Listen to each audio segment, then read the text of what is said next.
10월 14일 오늘의 성경일독 본문은 마태복음 5장에서 7장까지입니다.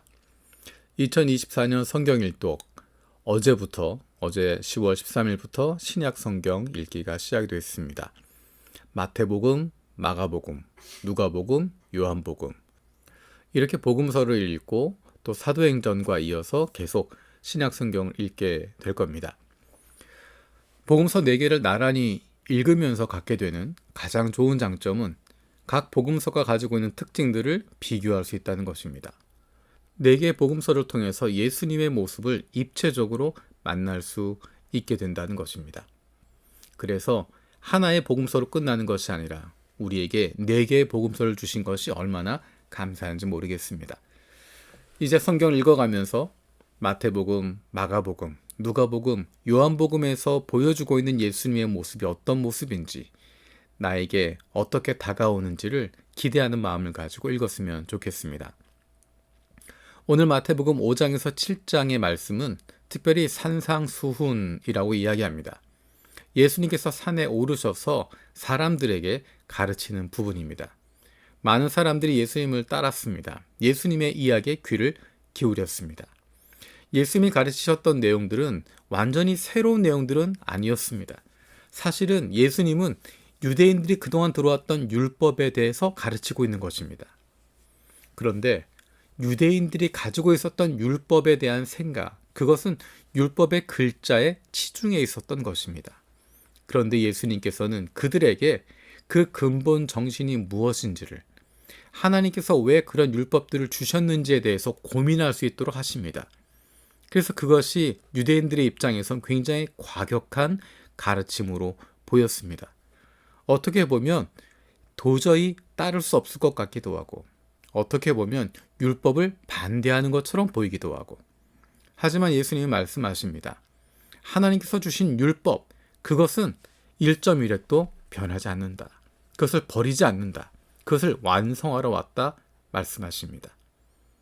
조금 전에 이야기했던 것처럼 사람들은 율법의 조항에, 율법의 글자에, 율법에 나와 있는 내용에만 치중했습니다. 그러다 보니까 그 근본 정신이 무엇인지에는 관심을 갖지 않습니다. 하나님이 왜 그렇게 말씀하셨는지, 왜 그런 율법을 주셨는지에 대해서는 고민하지 않고 눈에 보이는 것에만 집중하고, 다른 사람들이 어떻게 보고 있는지, 다른 사람들의 시선, 다른 사람들의 평가, 거기에만 기준을 두고 있었습니다. 예수님께서는 그 율법의 중심을 이야기하시고, 그 근본 정신을 말씀하시고, 그 율법을 주신 하나님의 마음에 집중할 수 있도록 만들어 주십니다. 수많은 사람들이 예수님 말씀을 듣고 있었습니다. 오늘날에도 마찬가지로 수많은 사람들이 성경을 읽고 있고, 주일에 설교를 듣고 있고, 예수님의 말씀을 듣고 있다고 이야기합니다. 예수님 말씀을 듣고 있는 사람들은 겉으로 보기엔 똑같습니다.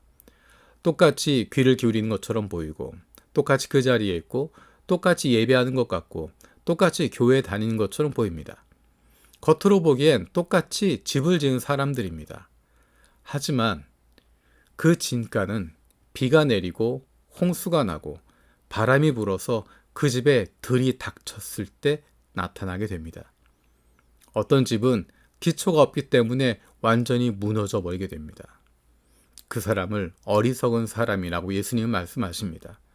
하지만 어떤 집은 비가 내리고 홍수가 나고 바람이 불고 그 집에 들이 닥쳐도 무너지지 않습니다. 왜냐하면 반석 위에 세웠기 때문입니다. 그 사람을 예수님은 슬기로운 사람이라고 이야기합니다. 반석 위에 집을 짓는다고 하는 것은 어려운 것입니다. 시간이 많이 들어갑니다. 티도 나지 않습니다. 하지만 그것은 그 집을 든든히 세울 수 있는 것입니다. 위기의 상황에 빛을 발하게 되는 것입니다. 산상수훈을 들으면서 좋은 이야기야, 이상적인 이야기야, 멋지다 라고 넘어갈 수도 있지만, 나도 이런 삶을 살아가길 원하는데 주님 나에게 힘을 주십시오 라고 기도할 수도 있습니다. 예수님 말씀을 들으면서 좋은 이야기야, 재밌는 이야기야, 은혜 받는 이야기야 라고 끝날 수 있지만, 예수님 말씀을 들으면서 내가 이 말씀에 순종할 수 있게 해주십시오, 이 말씀대로 살아갈 수 있게 해주십시오 기도할 수도 있습니다. 겉으로 보기엔 별다르지 않은 것처럼 보일 수 있습니다. 하지만 예수님 말씀을 듣고 고민하고 내 삶에서 실천하려고 할 땐 힘들고 어렵습니다. 시간이 필요하고 노력이 필요하고 실패하는 순간들이 필요합니다. 하지만 그 진가는 그렇게 고민하고 그렇게 기도하고 그렇게 애썼던 그 진가는 우리 인생에 비가 내리고 홍수가 나고 바람이 불 때, 위기가 닥쳤을 때 나타나게 됩니다. 앞으로 우리가 신약의 말씀을 계속 읽어가게 될 것입니다. 이 말씀들을 읽고 말씀을 한번 읽었다 그것에 의의를 두는 것이 아니라 나도 이 말씀에 순종하길 원한다 하는 마음을 갖게 되길 원합니다. 말씀을 들으면서 아이고 어떻게 저렇게 살지? 라고 하는 것이 아니라 나도 저렇게 살아갈 수 있는 힘을 주시옵소서.